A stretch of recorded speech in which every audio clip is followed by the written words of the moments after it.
اللہ الرحمن الرحیم۔ الحمدللہ، تمام کی تمام حمد اس اللہ کے لیے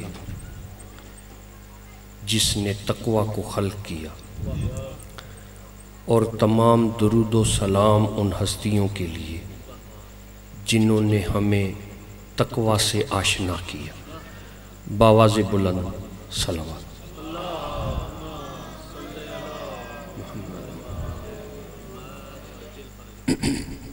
یہ جگہ ذرا خالی ہے تو پیچھے سے افراد زیادہ آ رہے ہیں، تو اسے پر کر دیں۔ محمد و آل محمد بلند صلوات۔ اللہم صلی علی محمد و آل محمد۔ ایک دفعہ پھر باواز بلند صلوات۔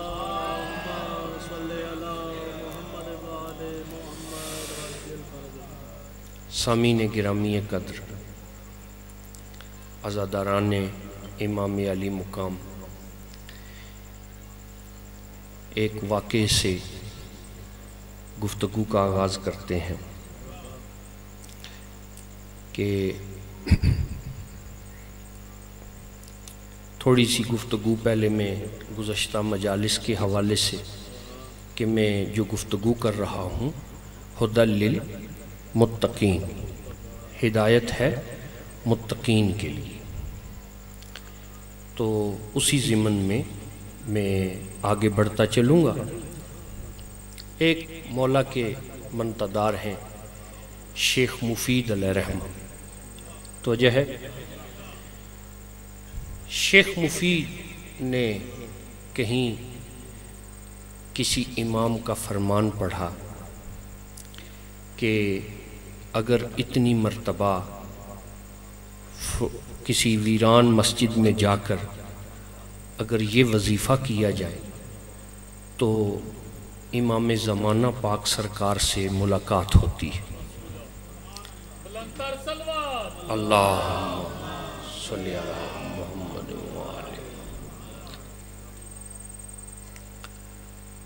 شیخ نے یہ فرمان پڑھا اور محبت ایسی کہ پڑھتے ہی یہ عمل کرنا شروع کر دیا۔ ایک ویران مسجد میں جاتے ہر جمعرات کو اور وہ عمل بجا لاتے۔ کیا ہوا کہ وہ 40 جمعراتیں پوری ہو گئی۔ جب 40ویں جمعرات تھی تو سرکار سے ملاقات نہ ہوئی، عمل مکمل ہو گیا۔ شیخ بڑے ہی بوسیدہ حال میں، بڑے ہی لرزاں قدم کے ساتھ مسجد سے نکلے۔ ظاہر ہے اتنی محنت کی ہو اور حاصل ابھی کچھ نہ ہوا ہو تو جو بندے کی کیفیت ہوتی ہے وہی شیخ کی تھی۔ شیخ مفید علیہ رحمہ اپنے گھوڑے کے پاس آئے، اور جب گھوڑے کے پاس آئے تو جب اس پر سواری کرنے لگے تو دیکھا وہ جو رکاب تھی، زین کے ساتھ جو رکاب ہوتی ہے جس میں پاؤں رکھا جاتا ہے، وہ ٹوٹی ہوئی تھی۔ لیکن شیخ اپنے خیال میں جیسے ہی پاؤں رکھنے لگے تو دیکھا وہ ٹوٹی ہے۔ شیخ کا جوتا اس پاؤں رکھنے کی وجہ سے گر گیا، شیخ سوار نہیں ہو سکے۔ تو شیخ نے دل میں سوچا کہ بھئی تھوڑا ہی دور تو جانا ہے، وہ نال بھی نہیں ہے، اس کے بغیر سواری مشکل ہوتی ہے، تو میں پیدل ہی چلتا ہوں۔ ابھی یہ سوچ ہی رہے تھے کہ ایک آواز آئی، یا شیخ یہ جوتا آپ کا ہے؟ تو وجہ ہے شیخ نے بڑے غور سے کہا، ہاں مجھے خیال ہی نہیں رہا کہ جب میں نے پاؤں رکھا تو چونکہ میں اپنے خیال میں تھا تو وہ جوتا گر گیا، مجھے اس بات کا احساس نہیں ہوا۔ شکریہ آپ کا بہت بہت کہ آپ نے میرا. انہوں نے کہا کہ شیخ آپ بڑے پریشان لگ رہے ہیں، تو کیا اس کی وجہ سے پریشان ہیں کہ یہ رکاب آپ کی ٹوٹ کی؟ کہا نہیں، میری پریشانی کی کوئی اور وجہ ہے، تم نہیں سمجھو گے. تو وجہ ہے نا، تمہیں نہیں پتا اس بات. اچھا بھی میں کیوں نہیں سمجھوں گا؟ اب تھوڑی دیر کے لیے یہ جو عالم ہوتا ہے نا، مولا کا فرمان ہے علم 3 بالشت ہے، جسے 1 بالشت علم آتا ہے وہ مغرور ہو جاتا ہے، اس کے اندر غرور ہوتا ہے. تو جب بھی کوئی پڑھا لکھا غرور میں دیکھیں تو سمجھے کہ پہلی بالشت میں ہے کہیں. تو وجہ ہے نا، اس سے ناراض ہونے کی ضرورت نہیں، وہ پہلی بالشت میں ہوتا ہے کسی جگہ پر، کسی مقام. مولا فرماتے ہیں جسے 2 بالشت علم آ جاتا ہے وہ یہ کہتا ہے کہ مجھے کچھ نہیں آتا. تو جب کبھی کوئی یونان کی کتاب اٹھائیں نا پرانی، تو اس میں سقراط کا یہ جملہ ملتا ہے کہ بادشاہ نے جب اس پہ سوال کیا کہ تم یہ بغاوت کیوں پھیلا رہے، اس نے کہا میں اویئرنیس پھیلا رہا ہوں، میں ایک نیکی کی اویئرنیس پھیلا رہا ہوں. تو اس نے کہا کیا تم خود کو بڑا عالم سمجھتے ہو؟ تو جملہ لکھا ہے one thing I know that is I know nothing. سقراط یہ جانتا ہے کہ وہ کچھ نہیں جانتا. تو جسے 2 بالشت علم آ جاتا ہے وہ یہ کہتا ہے کہ مجھے کچھ نہیں آتا. تو جب کوئی پڑھا لکھا عاجزی میں دیکھے نا کہ جب اس سے سوال کریں تو وہ کہے کہ مجھے کچھ نہیں آتا، تو سمجھ لیں کہ دوسری بالشت میں کہیں پہ ہے. اور مولا فرماتے ہیں کہ جسے 3 بالشت علم آ جاتا ہے وہ فقیر ہو جاتا ہے. تو جب کوئی فقیر دیکھیں تو فقیر جاہل کو نہیں کہتے، ان پڑھ کو نہیں کہتے، وہ علم کے 3 درجے پر کہیں ہوتا ہے اگر فقیر ہو تو. وجہ ہے نا. اچھا یہ بات کہیں اور نکل. اب وہ جو پہلی بالشت تھی نا شیخ مفید میں، وہ آئی تھوڑی دیر کے لیے. تو وجہ ہے نا، عالم تو تھے نا، تو وہ کہتے ہیں بھئی یہ ہماری کچھ علمی باتیں ہوتی ہیں جو عام بندوں کو سمجھ نہیں آتی. وہ شخص، وہ ذات مسکرائے اور کہا چلیں آپ بھی پیدل چل رہے ہیں تو تھوڑی سی آپ سے علم کی گفتگو میں بھی سنتا چلوں گا، تو جتنی دیر میں آپ کا گھر آئے گا کچھ علم مجھے بھی حاصل ہو جائے گا. تو کیا خیال ہے؟ ہاں ہاں آپ میرے ساتھ چلیں، چلو کوئی بات کرتے ہیں. کہا شیخ آپ بہت پریشان نظر آ رہے ہیں، تو کیا آپ مجھے بتا سکتے ہیں کہ آپ کی پریشانی کی وجہ کیا ہے؟ اچھا چلو میں تھوڑا سا آپ سے شیئر کر لیتا ہوں، آپ سے گفتگو جو ہے وہ کر لیتا ہوں. ایسا ہوا کہ میں نے پڑھا کہ اتنی دفعہ یہ عمل کیا جائے تو زمانے کے جو امام ہیں ان سے ملاقات ہو جاتی ہے. تو آج میرا آخری دن تھا عمل کرتے ہوئے، تو کرتے کرتے آج آخری دن تھا، لیکن مجھے سرکار سے ملاقات نہیں ہوئی. اچھا انہوں نے کہا شیخ مجھے بڑا افسوس ہوا کہ آپ کی جو محنت ہے وہ رائے گاں گئی. شاید وہ جو آپ نے فرمان پڑھا تھا وہی غلط ہو. تو گھوڑا روک کر کھڑے ہو گئے، نہیں نہیں میں اب تمہارے ساتھ نہیں چلوں. بھئی کیوں؟ کہا کہ میں غلط ہو سکتا ہوں، میرا عمل میں کوئی خامی ہو سکتی ہے، میرے امام کا فرمان غلط نہیں ہو سکتا.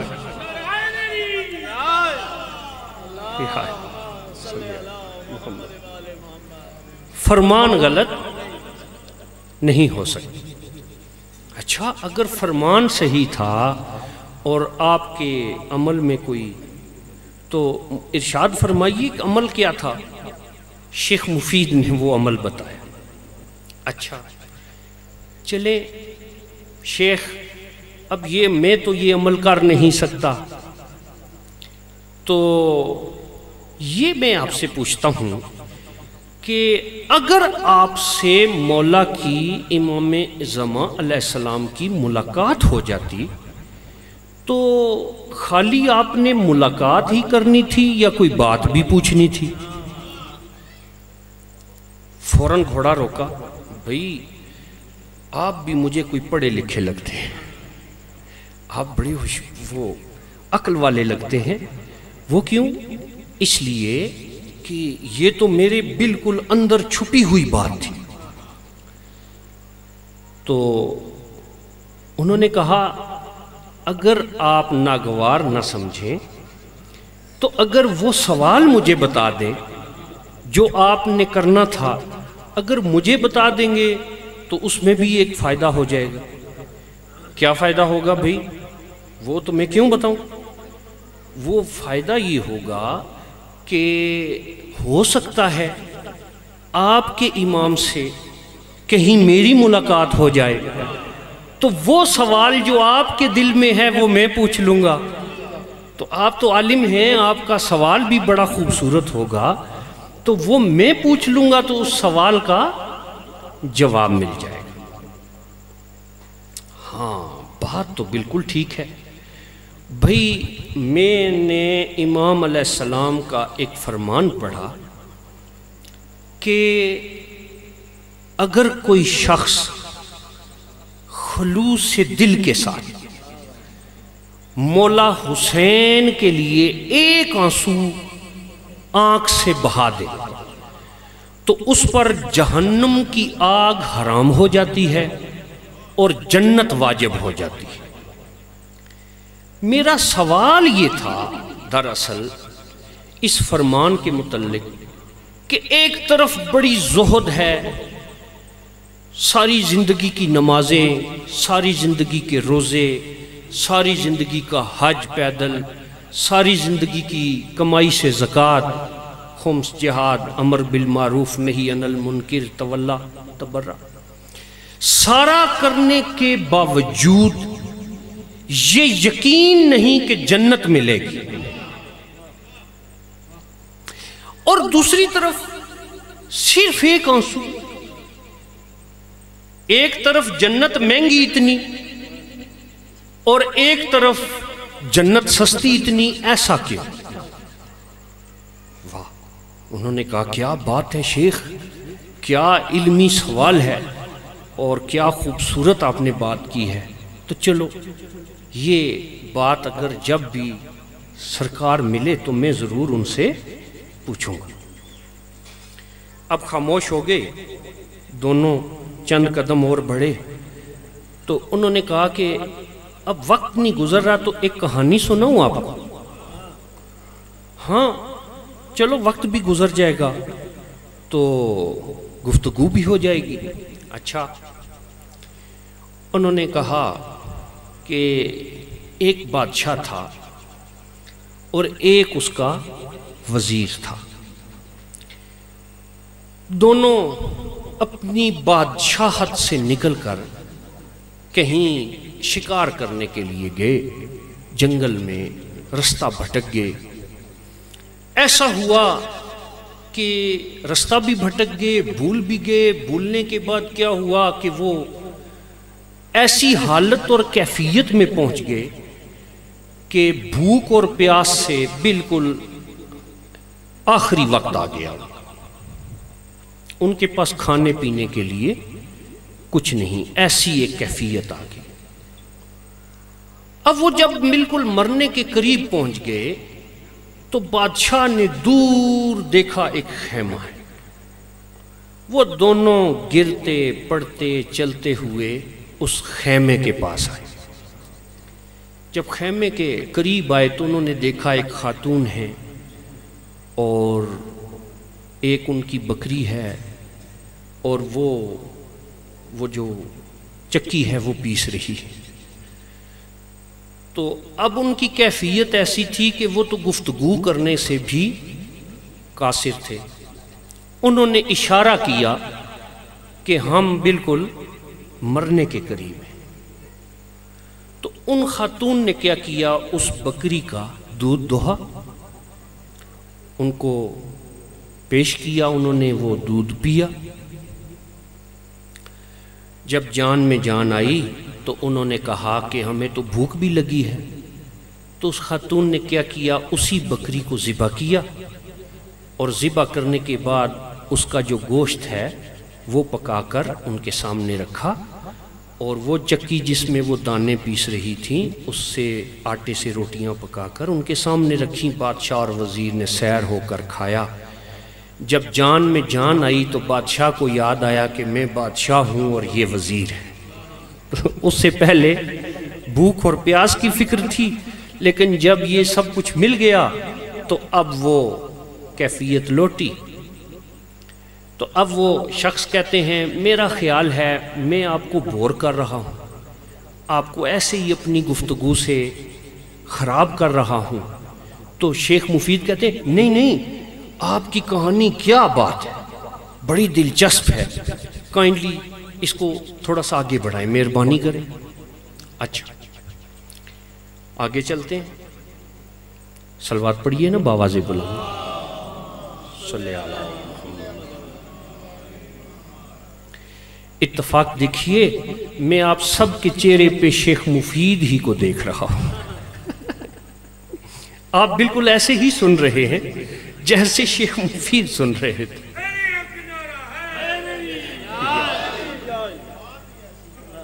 اچھا آگے بڑھے،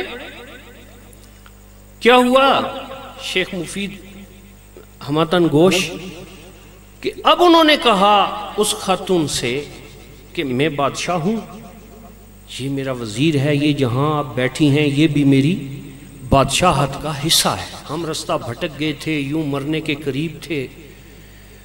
تو اس خاتون نے کہا کہ دیکھیں میں نے بادشاہ سمجھ کر آپ پر کوئی احسان نہیں کیا، بلکہ میری جو کل کائنات تھی نا وہ یہ بکری تھی اور یہ دودھ تھا، میں نے آپ کو پیش کر دی۔ تو انہوں نے کہا نہیں، ہم یہ کہنا چاہتے ہیں کہ کبھی آپ کا گزر ہو نا شہر کی طرف تو آپ نے ہمارے پاس ضرور آنا ہے، پھر ہم آپ کی خدمت کریں گے۔ اچھا ٹھیک ہے، بادشاہ اور وزیر خیر وہ واپس آتے ہیں اور اپنی بادشاہت کے کار حکومت میں مصروف ہو جاتے ہیں۔ کافی عرصہ گزر گیا، یہ جو خاتون ہیں ان کا گزر اس شہر سے ہوتا ہے۔ شہر میں آتی ہیں تو یاد آتی ہے کہ وہ دو افراد آئے تھے، انہوں نے کہا تھا کہ جب کبھی آنا تو ہمارے محل کی طرف آنا، تو ہم بادشاہ ہیں اور وزیر ہیں۔ اچھا وہ آئی، اب اس محل میں داخل ہو، بادشاہ نے دیکھا وزیر بھی ساتھ بیٹھا ہے۔ وزیر نے کہا بادشاہ سلامت، پہچانا آپ نے؟ یہ وہی خاتون ہے۔ کون سی؟ بادشاہ کو یاد کراتے ہیں نا وزیر ایسے موقعوں پہ کہ یہ وہ خاتون ہیں جنہوں نے آپ کی اور میری جان بچائی تھی، اور ہم بالکل مرنے کے قریب تھے تو وہ آئی ہیں۔ ہاں بادشاہ کو بھی یاد آ گیا، بالکل یہ تو وہی ہیں۔ تو میرا خیال ہے کہ میں اپنی اس گفتگو کو ختم کروں۔ شیخ نے کہا نہیں نہیں، یہ بڑی ہی علمی گفتگو ہے، اسے ختم نہیں کرنا، آگے بڑھو۔ اچھا بڑھتے ہیں۔ میری طرح تو انہوں نے نہیں کہا کہ صلوات پڑھیں،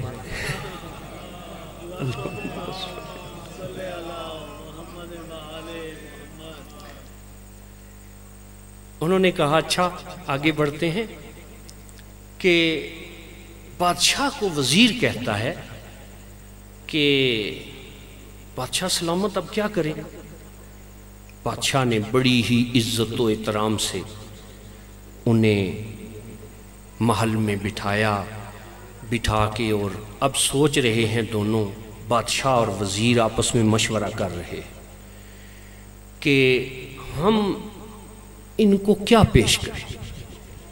بادشاہ کہتا ہے وزیر سے کہ میں ان کی کیا خدمت کروں، مجھے یہ سمجھ نہیں آ رہی۔ تو وزیر نے کہا بادشاہ سلامت، اگر ہم اپنی تمام بادشاہت اسے دے دیں تو تب بھی اس کے احسان کو ہم شاید برابر کر سکیں گے، لیکن اس سے اوپر نہیں جا سکیں گے، کیونکہ اس نے اس وقت ہمیں دیا تھا جب ہم مرنے کے قریب تھے۔ بادشاہ نے کہا بالکل، یہ بالکل صحیح بات تم نے کی ہے۔ اب وہ خاموش ہوئے تو شیخ مفید علیہ رحمہ کہتے ہیں آپ آگے کیوں نہیں بڑھتے، آگے گفتگو کریں، پھر کیا ہوا؟ اس وقت انہوں نے شیخ کو کہا شیخ، اگر اللہ ایک آنسو کے بدلے میں جنت دیتا ہے نا، ایک آنسو کے بدلے میں، تو یہ حسین کا اور وہ جو بادشاہ ہے نا اس کا احسان برابر ہوتا ہے، اوپر چڑھتا کچھ نہیں۔ اس وقت شیخ نے گھوم کے دیکھا تو وہ ذات اقدس جو تھیں وہ موجود نہ تھیں، تو شیخ مفید کو پتہ لگا کہ 12ویں آقا بادشاہ سرکار تھے۔ صلوات پڑھیں نا باواز کو، صلی علی محمد۔ تو اس بارگاہ میں آ کے جو آپ ایک آنسو بہاتے ہیں، یقیناً وہ رائیگاں نہیں جاتا۔ میں اپنی گفتگو پہ آتا ہوں۔ جن افراد کا میں انتظار کر رہا تھا کسی وجہ سے وہ لیٹ تھے، سبھی آ چکے ہیں، تو ہم اپنی بات کو آگے بڑھاتے ہیں۔ ہدی للمتقین، ہدایت ہے متقین کے لیے۔ سامعین محترم، مسلمان کے 10 درجے ہیں، تو ذہن پریشان نہیں ہو جائے۔ مسلمان کے 10 درجے ہیں، 10ویں درجے کا نام ہے مومن، تو وجہ ہے نا۔ ایمان کے 10 درجے ہیں، تو وجہ ہے نا۔ 10ویں درجے کا نام ہے سلمان، تو وجہ ہے۔ اچھا، تقوی کے 80 درجے ہیں۔ کتنے؟ 80۔ 80واں جو درجہ ہے نا، 80th، اس کا نام ہے متقی، تو وجہ ہے۔ سامعین محترم،